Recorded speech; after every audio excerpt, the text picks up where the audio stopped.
नमस्कार मित्रांनो, स्वागत आहे अमोघ चॅनलवर.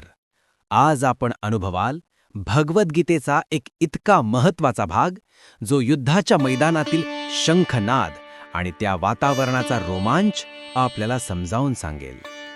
व्हिडिओ शेवटपर्यंत पहा, कारण या शंखनादात दडलेला संदेश तुमच्या मनाला नवचैतन्य देईल. मित्रांनो, महाभारतात युद्ध सुरू होण्यापूर्वी शंखनाद, ढोलनाद आणि विविध बाजे युद्धभूमीवर एक अद्भुत ऊर्जा निर्माण करतात. भीष्म पितामहाने जेव्हा उंच शंख वाजवला, तेव्हा दुर्योधन आणि त्याच्या सैन्याला एक वेगळाच उत्साह आणि उभारणी मिळाली. पण लक्षात ठेवा, युद्ध म्हणजे फक्त भांडण, मनोरंजन नव्हे. येथे भीती, उत्साह आणि भीतीचा एक अनोखा संगम असतो. शंखनाद आणि ढोलनाद म्हणजे युद्धातील मानसिक तयारीसारखे आहेत, जे आपल्याला मोठ्या आव्हानांना सामोरे जाण्याची प्रेरणा देतात.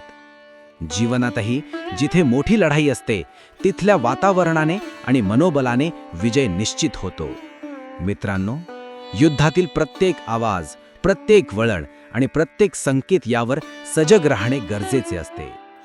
जसे दुर्योधनाच्या सैन्याला शंखनाद ऐकून तत्परता मिळते, तसंच आपणही आपल्या आयुष्यातील सूक्ष्म बदल आणि हालचालींवर लक्ष ठेवायला हवे. गीतेतही हेच शिकवले आहे.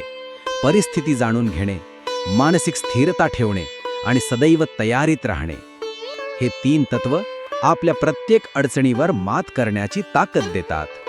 तर मित्रांनो, हा होता 8वा भाग, शंखनाद आणि युद्धाचे वातावरण. पुढच्या भागात आपण जाणून घेणार आहोत पांडवांच्या शंखांची तयारी आणि श्रीकृष्ण आणि अर्जुनाची भूमिका. तोपर्यंत गीतेचा विचार मनात ठेवा आणि रोज सकाळी 8 वाजता भेटूया अमोघ चॅनलवर. जय श्री कृष्ण.